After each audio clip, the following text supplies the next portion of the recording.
Are we live?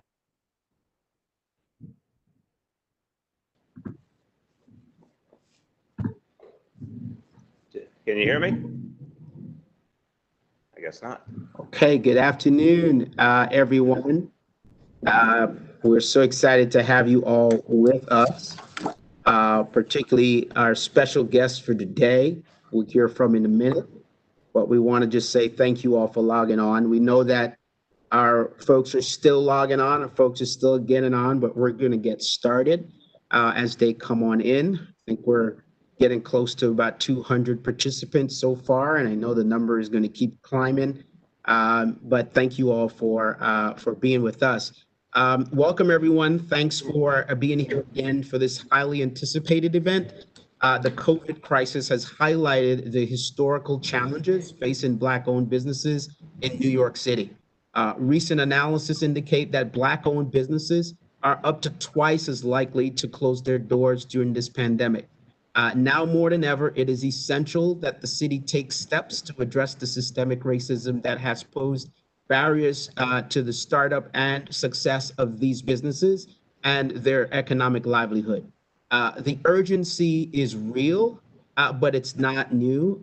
As a former business owner myself, the barriers and challenges facing Black entrepreneurs I have seen through lived experience. They are barriers that are deep and systemic and require a real commitment in order to remove them. That's why we at the city have been working for over a year to design, develop, and launch a new series of investments and resources designed to remove those barriers to Black entrepreneurs. Since last September, we've spoken to 1,500 Black entrepreneurs to identify their needs, challenges, and recommendations for how we as a city can help this critical community thrive.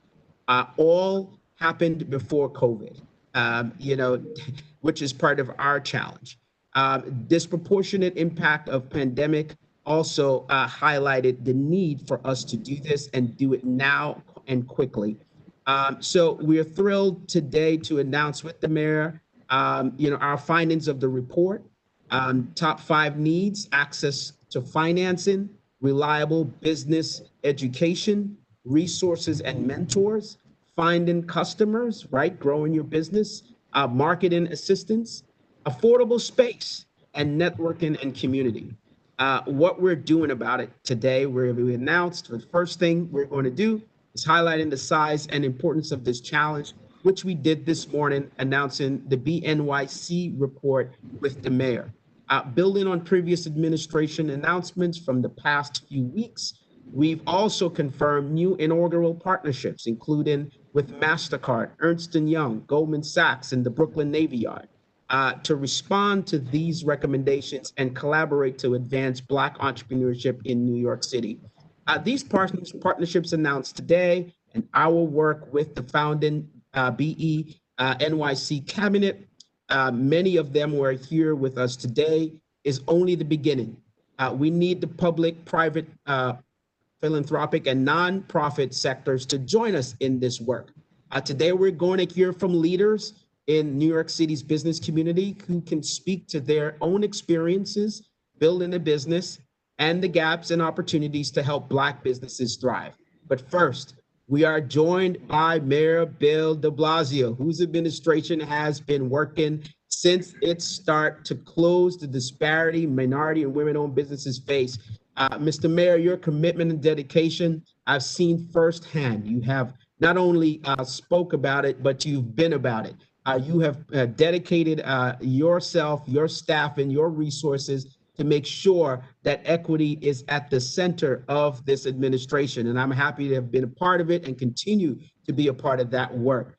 So no other municipality has a 30% MWBE utilization goal. And we're taking it to another level today with our BNYC report. Again, no other municipality in the country has this multi-pronged approach for Black-owned businesses.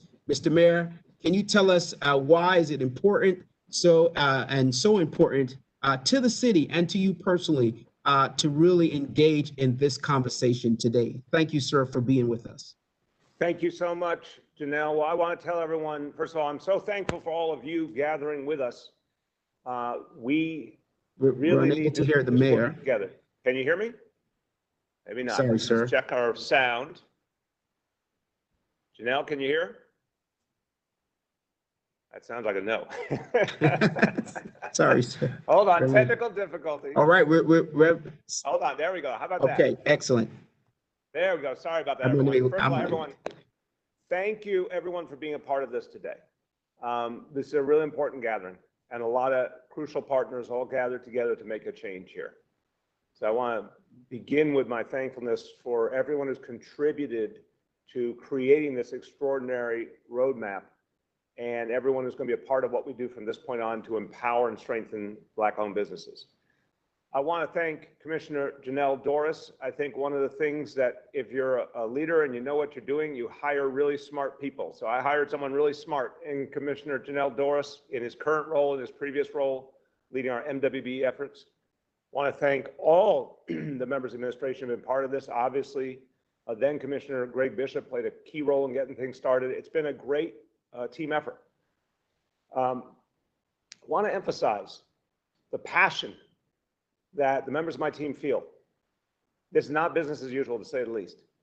When Jonnel told you about that 30% goal, I remember the day we announced that goal. I remember the amount of doubt with which it was met. The sense that it sounded good, but could it possibly be true? I remember when we set our initial goals, what that would mean in terms of dollar figures in our MWB efforts, and kept raising the goal. Now to a $25 billion plan, of which $16 billion has already been allocated. The fact is, the old phrase from the movie, if you build it, they will come. If you set that high goal, if you dream that dream, it's amazing how many times you can actually achieve it. We needed to have a 30% goal, and we actually are now beginning to reach that goal in a sustained manner. We fought some important battles in Albany and won to get the ability to give MWBs a lot more business, and we've announced a host of new policies, and we need further help from all of you in Albany to expand our ability to do even more to reach Black-owned businesses. But today we're talking about the BNYC plan, and you could say BENYC, but I like saying BNYC. Not only does it sound better, I like it because of the message. And I think the world needs to come to grips with the reality, and maybe in this crisis moment, some truths are becoming clearer. I am the proud mayor of a city. Overwhelming majority of the residents in New York City are people of color. This is a proud people of color city. This is a proud Black city. 2 million people of African descent. One of the greatest concentrations on the earth of people of African descent in one place, with extraordinary talent and ability, entrepreneurship, creativity, all here in one place. So when we talk about BNYC, we are talking about a community that is the essence of New York City, but often has not been given the recognition, respect, or opportunity deserved. And this is how we change it. We use the tools of government aggressively and unapologetically to redistribute resources towards those who have done so much of the work, created so much of the wealth, but rarely got their share of that wealth. And that goes right down to the entrepreneur, small business person, the individual who works so hard but still doesn't get the capital they deserve, or the contracts they deserve, or the attention they deserve. The pattern is abundantly clear. No one in this conference needs to be further educated on this point. You all know it, lived it, have seen it. But it is not an unmovable object. This moment of history where the disparities are sharper than ever and clearer than ever, also where the movement for social justice is strong, tells us that we need to do new things, and we need to do them with great energy. And never ever apologize for the fact that we are seeking economic justice. So to me, the public sector must play the role that, honestly, I wish more of the leading elements of the private sector would do on their own, but we'll help them do it. And we do have some good examples today of companies, big companies that have stepped forward to be partners, and I do honor them and I thank them. I'd like to see a whole lot more like them. I'd like people to not just talk about Black Lives Mattering, but invest in Black lives and purchase from Black-owned businesses and create lasting partnerships. We all know, again, I may be preaching to the choir here, but we all know that words are very, very easy, and they also tend to be in the moment. It may be fashionable now to repeat certain phrases. I want people to do more than repeat a phrase. I want them to sign a check. I want them to shake a hand in partnership. I want them to actually do the hard work that leads to change. And so that's what this roadmap shows us. It can be done, and in our time it must be done. You know, I often reflect on the fact that we look back at past generations with respect, even in a sense envy. Look back at the greatest generation of World War II. We look back at the civil rights generation in the 1950s and 60s. We probably, all of us in one way or another, say, wow, you know, wouldn't it be amazing to have been as great as them? But I think it is important to remember that this is our time, and we have the chance to be our own greatest generation. I am struck by the fact that if you listen carefully to the last speech that Dr. King gave in Memphis, the lines about him and whether he would be able to continue on his life get all the attention, but there's a much longer section of that speech which is about the time in history, and he talks about if he could travel through time and see all the great eras of history, would he have wanted to stop and live in one of those, and came to the conclusion he actually wanted to be in America in the year 1968 because there was such possibility for change and justice. Well, America in the year 2020, New York City in the year 2020 are in an unprecedented moment, transformative moment by any definition. For anyone who believes that one of the greatest moments in American history, one of the moments where our government actually answered the call of our people was the New Deal, well, remember the New Deal came from the Great Depression. What New Deal can come from this moment of crisis? And that's all of our responsibility to create it and to demand it. So I'll conclude by saying to everyone, I have no doubt what we can do. I have tremendous faith in everyone gathered here. You're all difference makers. You're all entrepreneurs who have to build from scratch. Imagine if we put all of our energies together. Imagine if we harness the full power of government to really change the dynamics for Black-owned businesses, to really reach for that day when the number of Black-owned businesses was representative of the number of Black people in New York City, or the amount of capital aligned to the number of people. That's what we should aspire to. And today is an audacious step in that direction. So thank you, everybody, for your belief that we can make a change and for your commitment. And let's take this roadmap and let's take it to the maximum together. Let's see just how far we can take this, and then let's go even farther. And I want to thank Commissioner Doris and his whole team. I know this is a labor of love if ever there was one. So with great confidence, I pass it back to you, Jonnel, and I know you will make us all proud. Thank you, everybody. Now we can't hear you, Jonnel. Can you hear me now? Sorry about that, everybody. Yes, thank you so much, Mr. Mayor, for your leadership on the issue. You know, you said something that was really important. I think it sort of speaks to this moment. This is our time. I think that is what we're trying to convey here today. This is our time as Black entrepreneurs, as us in government here working with Black entrepreneurs to really move the needle. This is it. If not now, then when? This is our time. So thank you, sir, again, for empowering us and giving us the ability to do this and for your commitment to this great work. We have here today some guests who represent successful Black entrepreneurs, leaders in their field. We have Cheryl McKissack, the CEO of McKissack & McKissack, a 100-plus-year-old construction firm, and two members of the NYC cabinet, Regina Gywnn, co-founder of beauty care tech company, Trisnor, and an advocate for women in tech as co-founder of Black Women Talk Tech. and Wole Coaxum, founder of Mobility Capital Finance, or MoCaFi, a startup focused on providing free or less expensive financial services to people with low to moderate incomes. We are going to add them to our conversation now. We'll have time at the end for audience questions. If you have a question for our panelist or the mayor, myself, please put them in the QA box whenever they come to you. And we'll get to as many of them as possible and try to get back to you if we can't get to you this evening. Cheryl, Regina, Wole, tell us a bit about your journeys as an entrepreneur, both personally and professionally. What inspired you to start your business or to come into business? What challenges did you face? Cheryl, let's start with you. Can you speak about your path, systemic racism that you've seen in your business encountered, particularly across the area of finance?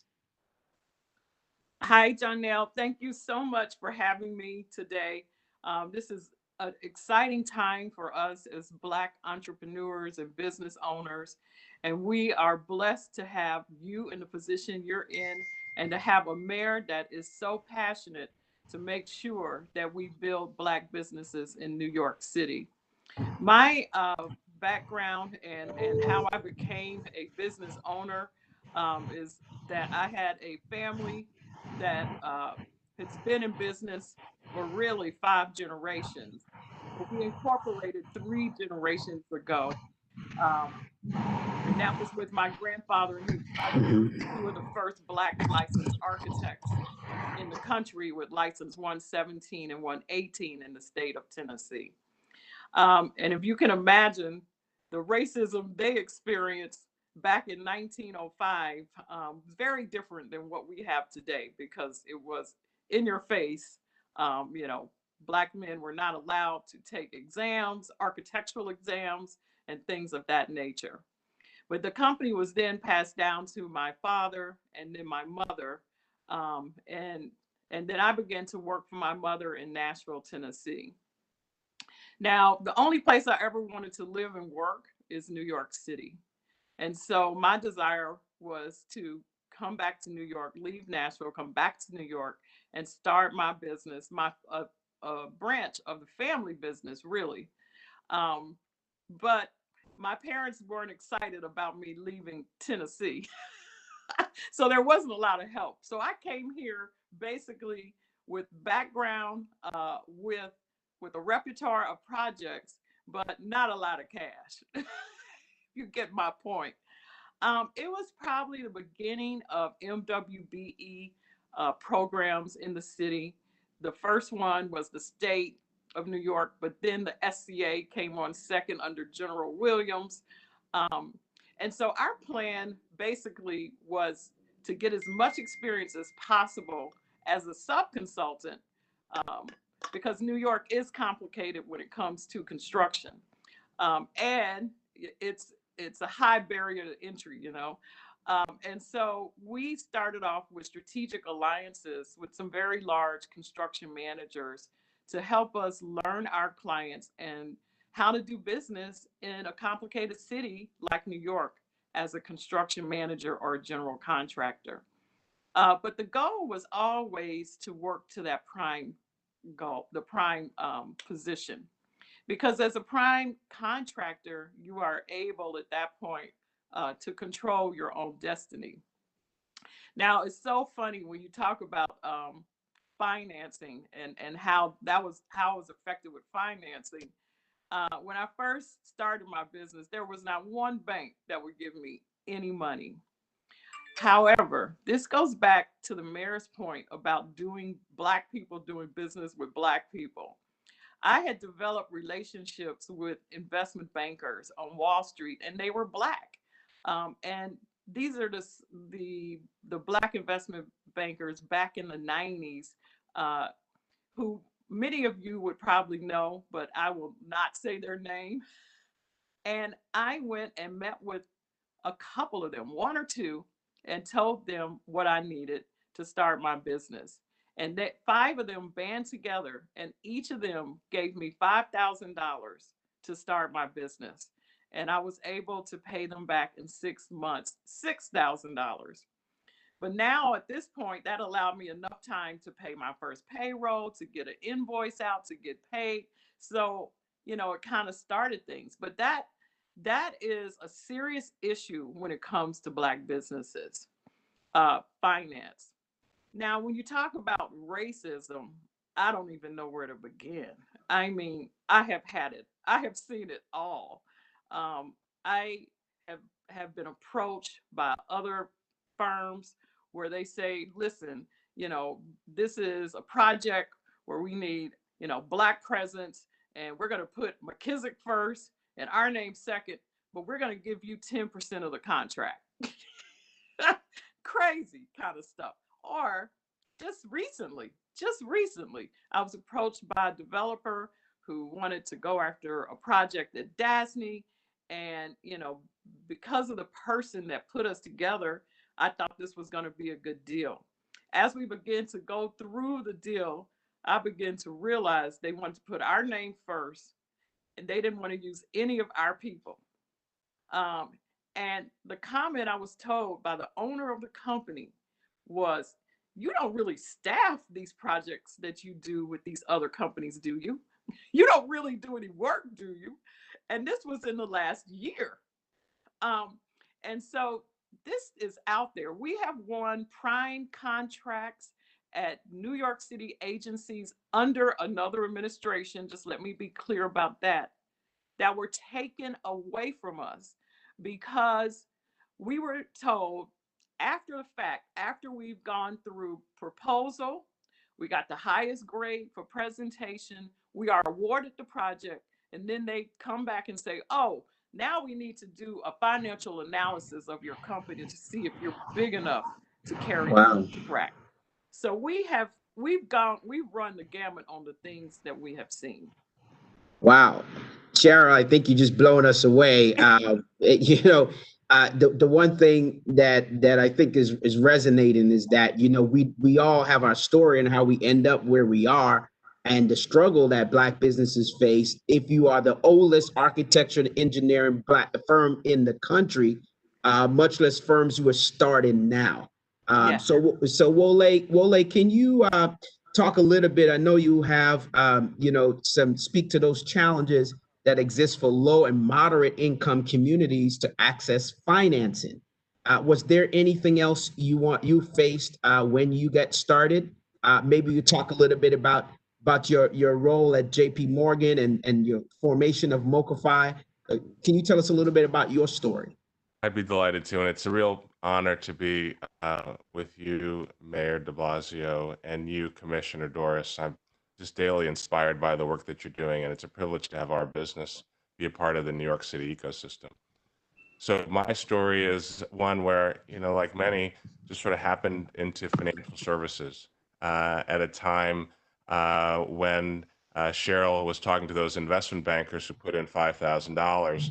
I wasn't senior enough for her to talk to me, but I was on Wall Street working at Citigroup at the time, and so I was fortunate enough to learn the impact that financial services can have on communities. And my journey took me most recently to JP Morgan, where I was responsible for business bank sales for business banking nationally, and had all the bankers and had all the 2.3 million customers, responsible for 5,600 branches. And one of the things that I was responsible for was how do you get people to embrace technology in their experience with the bank? And that inspired me. I had my George Floyd moment after the death of Michael Brown. And I was watching the imagery there of the protesters and the social injustice that people were fighting against. And I felt that there was a need to have an economic justice plan to go along with that social justice plan, because without that, it's like one hand clapping. And I didn't want to be on the sidelines. So I wanted to take my experience, and I thought about starting a company, buying a bank, or raising a fund to invest in companies that would solve this issue. And I had a mentor who said to me, Wole, I've invested in many insurance startups. You should start a company. And so I did.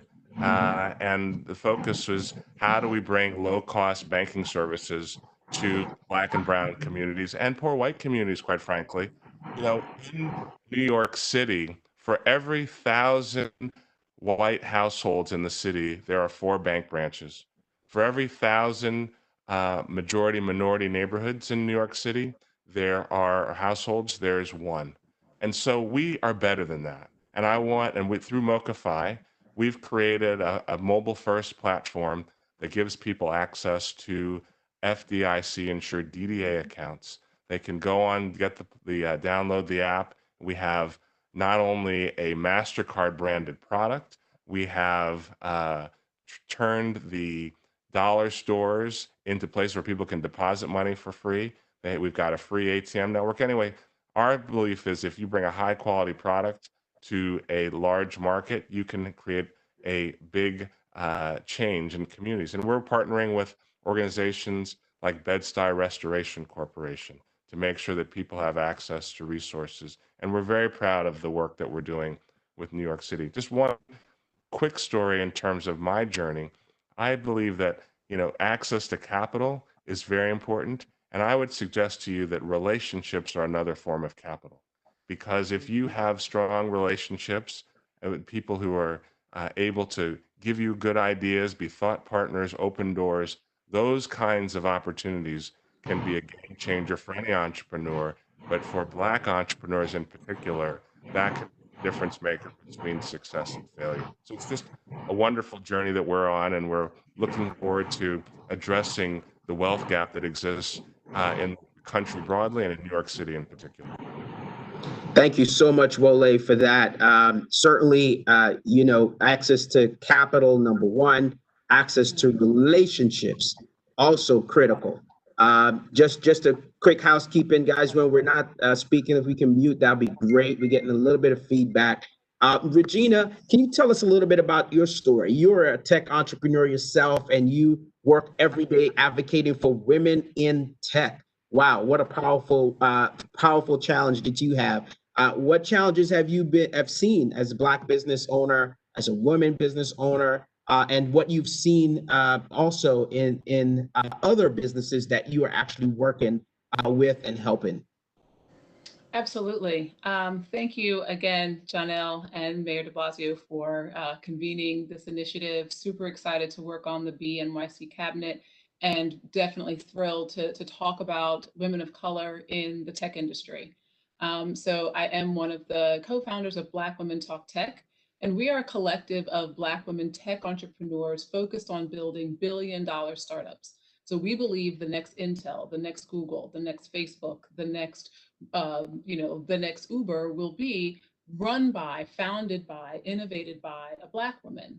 And this came from myself and my 2 other co-founders, Lauren Washington and Associate Godaro, running our own tech startups. So as you mentioned, I'm the CEO of Trust Noir.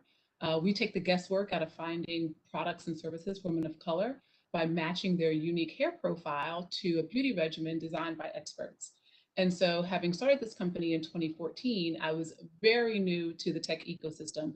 I didn't know what a cap table was. I didn't know what a term sheet was. I didn't know what a tech stack was. And, kind of trying to navigate this system by myself, because oftentimes when you're going to various events and workshops and webinars, you're not necessarily welcomed in those spaces when you're the only chocolate drop in the room. And so I would sometimes see Lauren and I'd be like, "Ooh, another Black person. I'm so excited. Let me run over here and talk to her." And it was those conversations that we just kind of started to naturally have that made us realize that we weren't alone, and that our stories were very similar in trying to get access to funding. Lots of conversation that we can have around fundraising, particularly within the tech industry, when you're usually met with a friends and family round. Which could be upwards of $250,000 to $500,000. We don't have friends and family that are usually giving us $250,000 to $500,000. So when we think about that, how are we resourcing ourselves a little bit differently that we can still reach our goals and we can still access those untapped markets and still innovate in the ways that we know that we can? So we've built the organization since 2017. So fast forward to 2020. We hosted our 4th annual conference here in New York, where we had over 1,300 entrepreneurs, investors, technologists, engineers, and just amazing supporters that are really focused on the education part. So, when I think about challenges and also opportunities, there's a ton of education that still needs to be had around how we're expanding these businesses that are already existing, right? So you've got businesses that you're thinking about growing, and then you have businesses that we want to scale, that we want to amplify, that we want to accelerate. How are we getting Black businesses that are doing 100,000 in revenue to $1 million in revenue? How are we getting tech businesses to move from 5 million to 10 million? Those are the kinds of, that's kind of that secret sauce and that toolkit that oftentimes really isn't talked about. So we are really excited about continuing that work and continuing it with the City of New York. This initiative is something that is sorely needed, not only because of the triple pandemic happening now with both racial, economic, and health challenges, but we have to think about not only today, but the future. And the future is definitely still bright. But particularly within the tech industry, we want to make sure that we have access and a seat at the table. Thanks so much, Regina. When we talk about the racial wealth gap, I have a thesis that I've been living with in my professional life and in my personal life, is that I believe that entrepreneurship is the most viable way to close the racial wealth gap. That has been my sort of thesis and hypothesis about closing the racial wealth gap, because we control our own destiny. We have the ability to secure our own future. And that's, to me, I think, is what owning your own business and being an entrepreneur is all about. And then empowering others to engage. There are studies out there that said it will take 228 years for Black families to reach the same wealth as white families. Can you imagine that? 228 years. So we need something that's drastic. That's why the mayor said the time is now. This is our time. This is our time to do this. And while I think we have social innovation, we have even when the housing market, all these things, but they all have a gap when it comes to actually making wealth and creating wealth for our communities that's sustainable. Cheryl, you're a 100-year-old company. Wow. I don't know about you, but that's what I want to leave. That's the kind of legacy, I want to leave behind. And I want to just go back to when you talked about that, borrowing that money from those bankers within the community. One of the things we found in our report that we highlighted is that Black businesses, we lack the networks to actually advance our business and grow our business. Can you talk a little bit about that, Cheryl?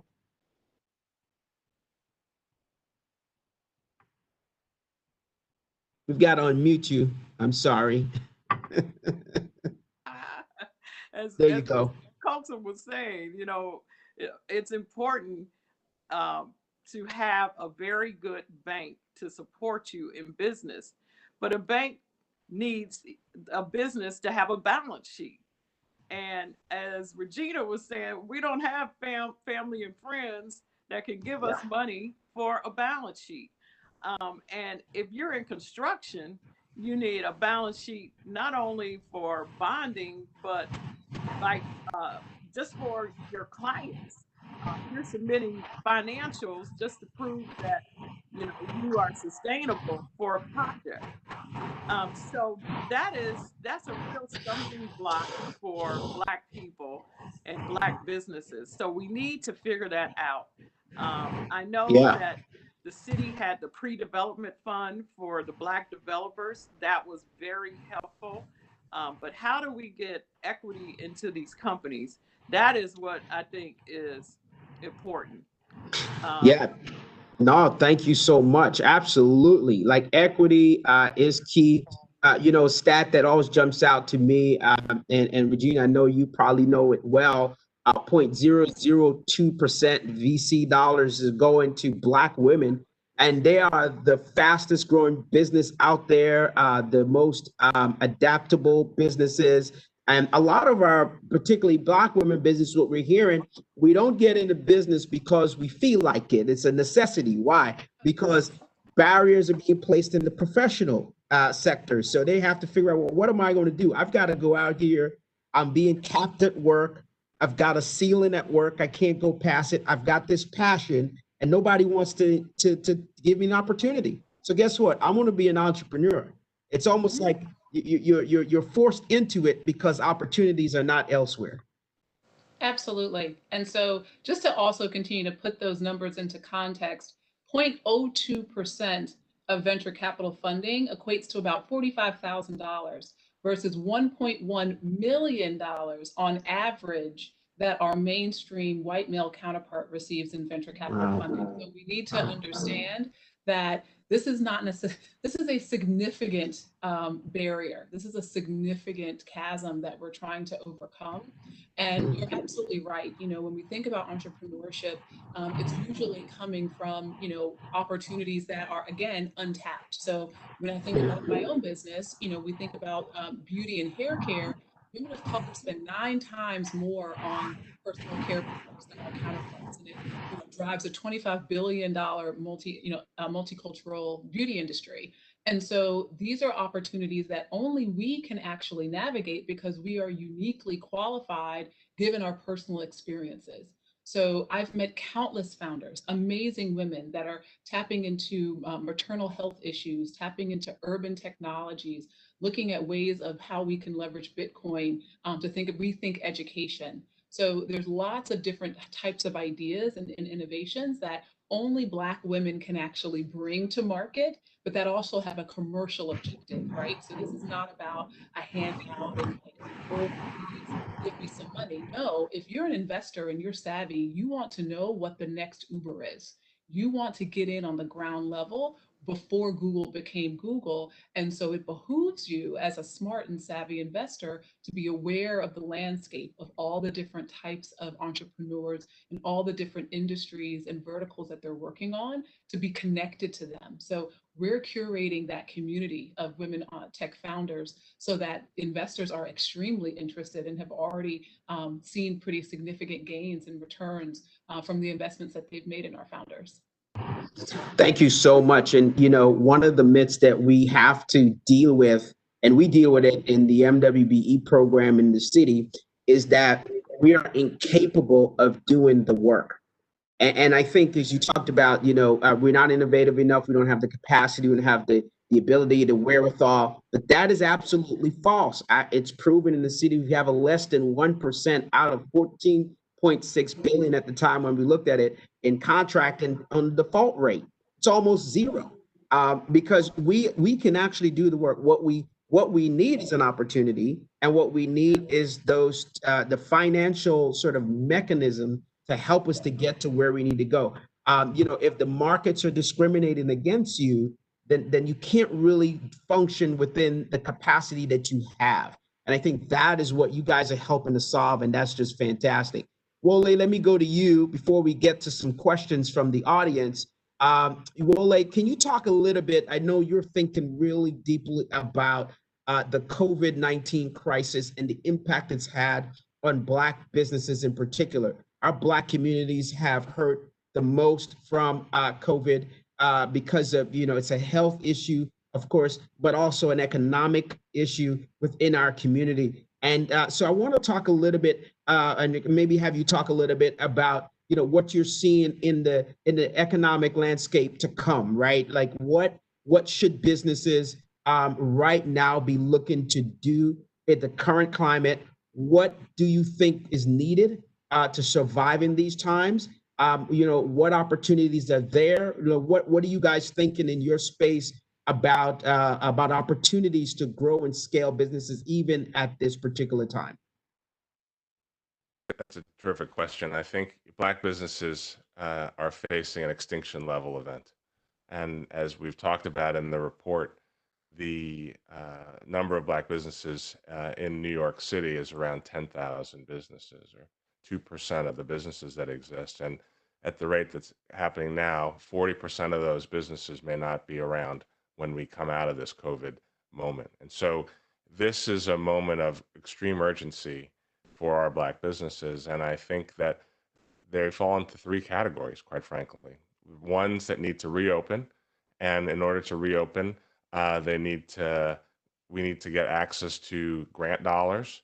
We need to get access to loan dollars. We need to get access to investment dollars, capital equity dollars, as well as technical assistance.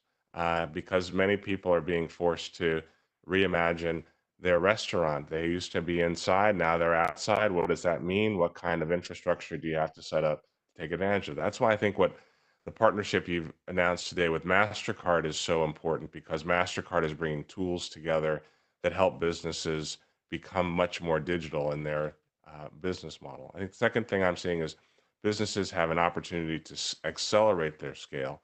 And we have said in different situations that sometimes a crisis like this can create opportunities. And we have some Black businesses that are well positioned to take advantage of that. They can become contractors of the city from a cleanup perspective. They can become folks who are able to provide PPE equipment and whatnot.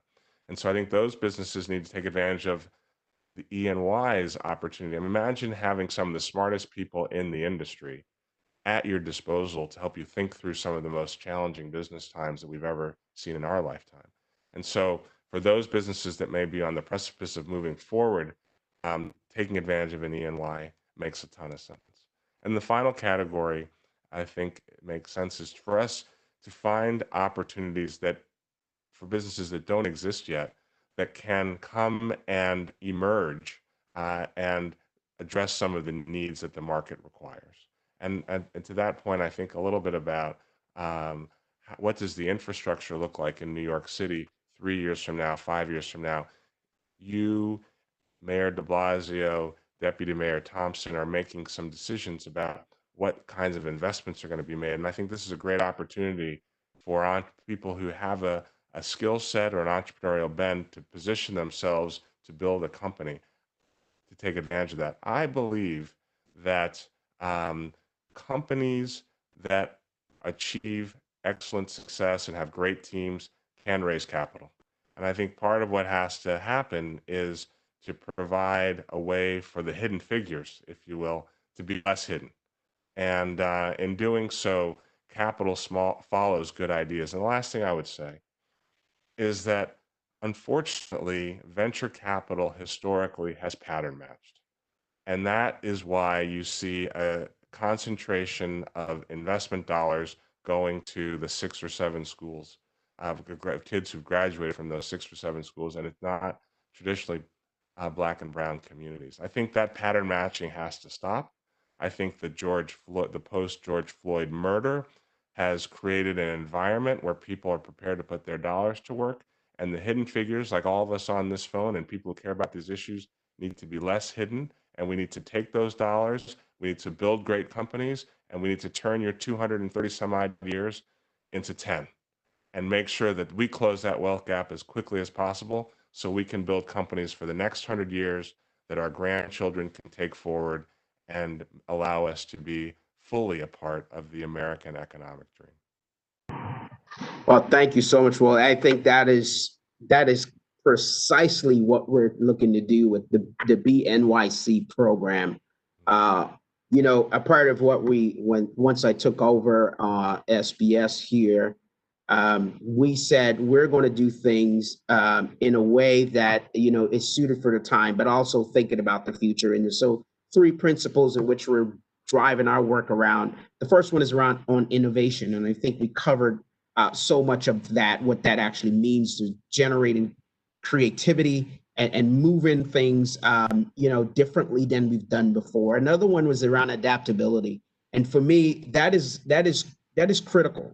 Businesses have to be able to adapt, pivot, and understand that your business model must be that one that is not so stuck, sort of, if I may, in a old system or structure. You've got to think outside the box. You've got to pivot. We talked to restaurant owners during this time who joined the city's program to feed those who are in need and those who are food insecure. But we're not giving cooked food. We're doing shelf food. So that's a whole nother operation, right? It's a logistical a challenge if you're not into logistics and you don't really know how to do that. But those businesses have changed and pivot, and they've made it an opportunity for themselves. You've got to be willing to do something different, be open-minded in order for you to do that. And the last one is around what we announced today around collaboration. And I think that is key. Like we cannot operate in isolation. We need each other as Black-owned businesses, as a business community in general. We need the large corporations, many of which we talked about today, who have joined us, MasterCard, EY, they're great, Goldman Sachs. But we also need all of the Black-owned businesses, the smaller businesses, the micro businesses, all a part of the ecosystem to really move this agenda. And so I'm so excited to have you guys on. We're going to take some questions from the audience. But before we do that, we're going to do a lightning round. Now, this is 15 seconds, okay? What is the best advice you've been given in your entrepreneurial journey? Best advice you got on your journey? Cheryl. You're muted, Cheryl. Relationships can turn into money, and relationships are the most important, and also perseverance and persistence. Turn relationships into money. I love that. And perseverance and persistence. I would say, can I get an amen on that one? All right, Regina. Amen and amen. Know the difference between opportunities and distractions. That's always been something that's a mentor told me a long time ago. And I was like, yes, you're going to get so many different ideas and thoughts and directions and strategies and opportunities, but are they really helping you move the needle on your business today? Yes. Wow. Or no? Opportunities and distractions. Wow. That is a good one. Wole, what do you got? This is hard to beat. So I don't know if I can add anything new. Oftentimes, I just remember that my people came over on the Amistad. So whenever things get difficult, and I'm not sure I can keep going, I just think back to what my ancestors went through to get here, and I'm trying to run this leg of the relay race, and so that inspires me to keep moving forward.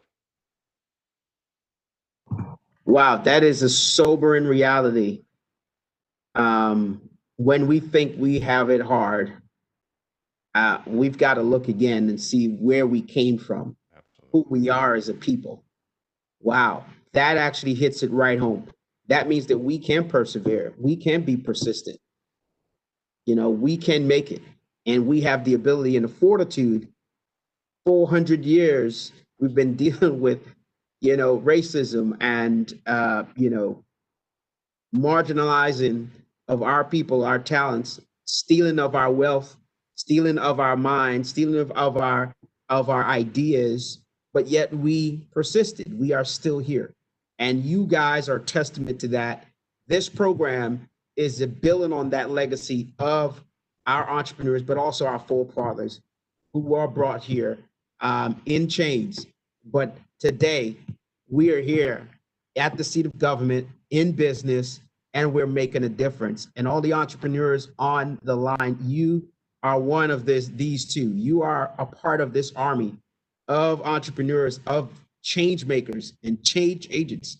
And so I'm so happy and so proud. Listen, Warren, I think we're going to go to you and to get some of the questions from the audience. Yes, thank you so much, Commissioner. And I think we have a really great question from Mallory, which is very appropriate for these times. For the panelists, can you explain how you've handled adversity and doubt during a period of uncertainty? Maybe we'll start with Regina. Sure. As an entrepreneur, you're slightly uncertain every day. There is something that you are going to have to rethink or kind of come back to reinforce that this is the right direction to go, in which to go. Right now, we are in such a state of flux, a very uncertain time. When will, quote unquote, COVID be over? When will things get back to normal? All of these things are just huge question marks that really no one can answer. I think really understanding your mission and vision for your brand helps me, I guess it definitely helps me focus on my purpose. The mission of Trust Noir is to give women back the most important resource on earth, which is time. And so for me, I want to make sure that I'm giving women back 5 minutes to their day, 10 minutes to their day by making them look good, feel good, helping them make decisions more quickly. So I do think that as we think about uncertainty, are the things that you're doing helping advance one part of your strategy? Yes, no, great. Once you have that answer, you're able to kind of, double down and continue the course. Thank you so much. Warren? That was good, very great question. Got another one here from Jerry. Black-owned businesses have the highest closure rate. What innovations are the city thinking to address these issues? Well, I'll start because I think it speaks to the reality of what BNYC is all about. So the city, as you know, we're investing in this program with our partners to really build up Black-owned businesses so that you can thrive and that you can survive. I think Wole, and I'll have him add to this, but he spoke about what do we need to make sure that those businesses that are shutting down twice as fast as white-owned businesses have the ability to come back. And we talked about the financing they need. We talk about the assistance in technical assistance and how to pivot, opening opportunities to new markets, understanding that we are here to facilitate that, and that's part of the journey. Wole, you want to talk a little bit about what you're doing and some of the thoughts around that? Yeah, so we've been spending a lot of time thinking about how to address these issues. And I think it comes in a couple of different buckets. The first bucket is creating a network, which we've talked a lot about in this conversation, in terms of relationships with other entrepreneurs, as well as with relationships with other individuals and entities who may be able to either provide financing, technical assistance, or other kinds of feedback as you go down this journey. So that's one, and being very intentional about creating spaces for that to happen. I think the second is around capital. There's a lot of capital that's popping up in different parts of the city. I think one of the areas that I'm really excited about and look forward to more discussion about is making sure that people are aware of dollars that are allocated to Black businesses in New York City, and making sure that those dollars come in the right flavor for the right entrepreneur. And by that, I mean some grant dollars make sense for some people, loan dollars make sense, working capital, equity, and really thinking a lot about the lending side and trying to bring those dollars to people. So we want to get that moving quickly. The third piece, I think, is around supplier diversity. And I think there's a real opportunity, and Commissioner Doris, you talked about this earlier. It's not just the city spending 30% of its dollars on Black-owned businesses, which it should absolutely do. And let's hit that target. Let's exceed that target. Let's crush that target. But there are other large companies, medium-sized companies, small companies in New York City that buy items every day. And they have a responsibility to lean in and set a similar target, and not just set the target, but meet the target and blow through it. And Black-owned businesses are ready, willing, and able to deliver against those contracts and build long-term relationships. And so I think those three things are critical to Black businesses' survival in this particular moment and thriving well into the future. Thank you so much. Warren? Great, thank you so much. Question from Devin. What would be your advice to working entrepreneurs who want to transition to being a full-time CEO? Cheryl, can you help us with this? Sure. When I started my business, I was working for a construction company here in New York. And so I was able to amass a certain amount of dollars to start my business. And so I think that's really important for you, if you want to start a business, is to be able to save up enough money or to be able to find equity that you can amass to start a business. Yeah, thank you so much. So critical. Warren, we're trying to get, by the way, as many questions as possible. That's why we're moving fast, because we want to get to as many people as possible. Okay, Warren. Thank you, Commissioner. How do we access funding to purchase commercial properties to shield us from predatory landlords? Well, Wole, I think, Wole or Regina, you guys want to answer that one?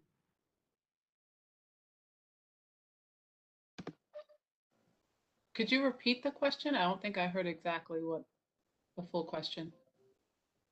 Sure. How can we, sorry, I'm just finding it, sorry. How can we access funding to purchase commercial properties to shield us from predatory landlords? Well, I'll give a go on this one. I think if you look at, I'm just going back to my days at J.P. Morgan in the business bank, one of the most popular forms of lending was commercial real estate. And so I would encourage people to develop, and we've all talked about this, a good relationship with the bank, come up with a strategy in terms of a business plan around that piece of property. And I think that's an interesting asset. You could sort of imagine a world where now might not be a bad time to think about commercial real estate, given where some people see challenges, others see opportunities, and this may be an interesting time from the commercial real estate perspective to make an investment in New York City, the greatest city in the world, and be a part of its comeback. But the short answer to the question is find a good banking relationship, come up with a plan for the property, and see if you can get the appropriate financing. Great, thank you, Wole. Two-part question from Shensi. How do you measure your success? And how do you manage your time during competing opportunities? Regina, I'll go to you. You started. Sure. So how do you measure success? That's such a great question. I think success is measured by the strategies and the targets that you set for yourself, right? So if you want a target of $1 million in profit, in take home monies, and that's the target that you set for yourself, then great. If your target is to just free up your time so that you can work from home and spend more time with your family, then that could be a target as well. Clearly, you always want a target that allows you to recoup your overhead or recoup all of your expenses. So you don't want to, literally just be putting money out for the sake of saying I'm an entrepreneur and that I have a business. But there should definitely be some targets that you're establishing and that you make sure that you hit those. Second question around, how to kind of balance when you're kind of having different time constraints or demands on your schedule. This one is definitely hits home for me because I run both Trust Noir and Black Women Talk Tech. And so, definitely making, I live by my calendar. I am a huge Google Calendar fanatic, and I definitely schedule not only time for my meetings, but I also schedule my own self-care time. So making sure that you are, taking a break, stepping away from your laptop, stepping away from all of your tech, that you can just give yourself time to breathe and think. That's really, for me, when the best innovation, the best ideas come to me. So making sure that you are super, super organized, and also knowing when to step away, and knowing when you're feeling overwhelmed or when you really just have too much on your plate, that you actually raise your hand and ask for help. There is nothing wrong with saying, hey, look, I can't figure it all out. I need help. This is actually a great thing that helps you actually learn and expand on your skill set. So, there's lots of different approaches there, but I think starting with those 2 points could be helpful. Thank you, Regina. Question from Jodia. During the pandemic, was there a need to pivot your business, or did you find new opportunities to grow the business?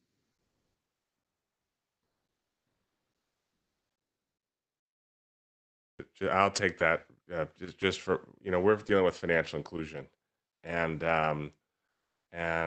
there was a sense before the COVID crisis that yes, we can look at all the statistics. 50% of Hispanic, Latinx are unbanked or underbanked in this country. 55% of African Americans.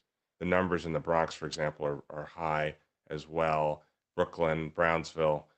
But when people weren't able to get dollars, whether it was PPP dollars for their businesses, whether it was CARES Act dollars, it became clear that what we've been focused on is the right thing to talk about. And so for us, it's actually been an accelerant of opportunity because we're trying to figure out how do we get our product into as many people's hands as possible so they can become a part of the digital economy. And that has brought its own challenges in terms of being able to take our product and make it available to everybody as quickly as we can. So that's our particular story.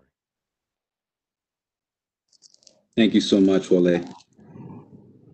Question Cheryl, from did you, Michael. I'm sorry, Cheryl, did you want to add something to that? Because I know with government contract and that, I wanted to bring that out. Yes, that goes back to the uncertainty of running a business. Yes, when COVID hit and we had the sort of shutdown across the city, that was very uncertain times, and we did have to pivot. Fortunately, a week before the governor shut down the state, we said, let's try and work remotely, everyone in the office. And of course, there were a lot of glitches in that because we had never done that before. And so we did have to pivot on how we communicated, with our employees and among one another.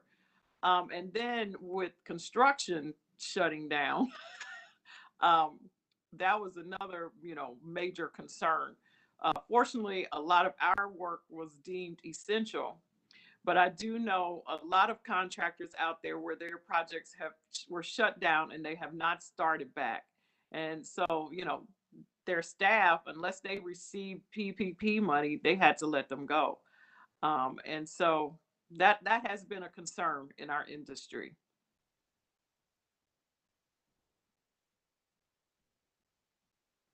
Thank you so much, Cheryl. A question from Micah. Black people are natural hustlers and often sole person micro business owners. How can they be empowered to leverage the high energy towards more of them teaming up to run larger multi-person businesses? It's a major part of our strategy as we were growing our business. I mentioned that earlier, that is very important to work with strategic alliances. And as hustlers, innovators, creative people, we bring a lot of value to the table. But we end up spending a lot of time explaining our value. But we look at things very differently. And that's one of the ways we bring value. We bring our relationships to the table. And so you have to make that clear to whoever your strategic alliance that you would like to work with. And we also bring talent to the table. And so you have to explain that as well. I don't know if I could just pick up on Cheryl's point. One of the things that we are hustlers, but we have a history, but we're not really.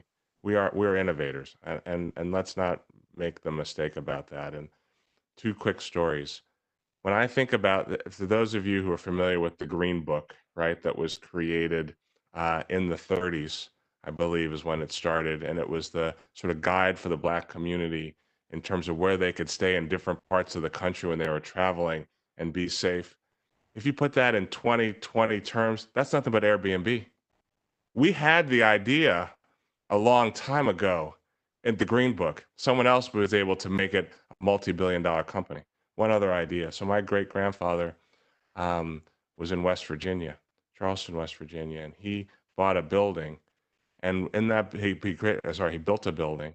And in that building, the first floor was all retail, and the second floor was all office space. And he would make the investment in the barber shops and make the investment for the chairs or help someone start their restaurant. And as I think about that, and he'd rent the office space to the lawyer or the accountant, that's WeWork. He was doing that in the 40s and the 50s. So don't tell me we're hustlers. We're innovators, but we need to take our innovation that we started with a long time ago and turn those into the billion-dollar businesses that other people have demonstrated are viable, because that is our history. One other super quick thing I want to throw in here. When we think about, we're talking about Airbnb, we're talking about WeWork, we also have to remember, is it better to have 100% of a $1 million business or 10% of a $1 billion business? Oftentimes, everyone wants to do things alone. I'm a solo entrepreneur. I'm a solo hustler. I have my own idea. It's the only idea that can work. Imagine if you collaborate. Imagine when you have these strategic partnerships and you're making billion-dollar moves instead of million-dollar moves. I guarantee you'll make more money. Thank you. Amazing. We have one specific question for Wole. Can you create a business account via MoCaFi? Not yet. It's on my plan, on our roadmap.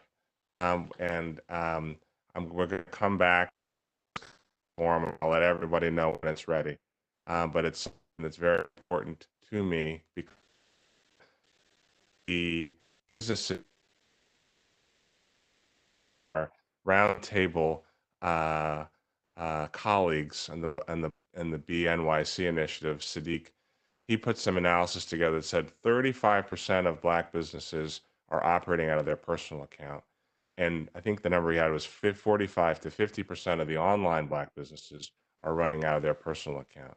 And what that means, you're commingling your personal funds with your business funds, which could be fine depending on how things work. But when something like PPP, the Paycheck Protection Program, shows up, and you have to demonstrate that you qualify for these dollars, use your personal checking the way to do that. And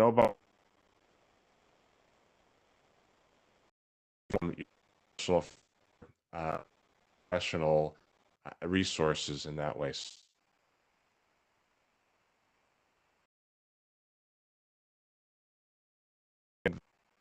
What we want to buy, I can share with all of you that we've gotten that built, so all of you can become MoCaFi business customers.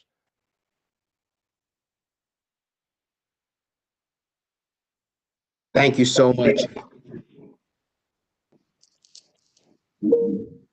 Thank you so much, Wole. In the interest of time, I'm going to turn it back over to you, Commissioner, if you want to give a couple more remarks on the panel. Yeah, before I wrap, any last, again, 15 seconds, quick nuggets that you want to leave with this group, by the way, who majority have stayed on all the way through, and we're so happy for them. But respectful of time, we want to wrap this now. We started a few minutes later, so we're going to end a few minutes later. But we'll start with Regina. Any quick nuggets before we wrap? Not really. I think this is a great conversation. I'm definitely looking forward to seeing the rest of the BNYC initiative be executed. I'll also just say, God doesn't call the qualified, he qualifies the called. Oh man, lay us all out here. Come on now. Come on, sister. Just saying. Just saying. Cheryl. I would like to say that MWBE programs, the onus for those programs should not just be on government. And we have talked about this a couple of times during this seminar. We have got to deal with private sector and they claim they don't understand how to do this. I don't get it, but we need to do something with private sector to get them involved with hiring Black businesses. We're sitting here in New York. I don't know how many Fortune 200 companies are here. Several years ago, it used to be 44. I don't know how many are here now. But Commissioner Doris, you need to reach out to them. Absolutely. Absolutely. It's part of our plan. This has been a fabulous opportunity, and again, I just feel so fortunate to be with all of you. The only nugget I would leave with people is think big. So I with sometimes big enough. We should, if you want to raise money, and you think you need a certain amount of money, add another zero.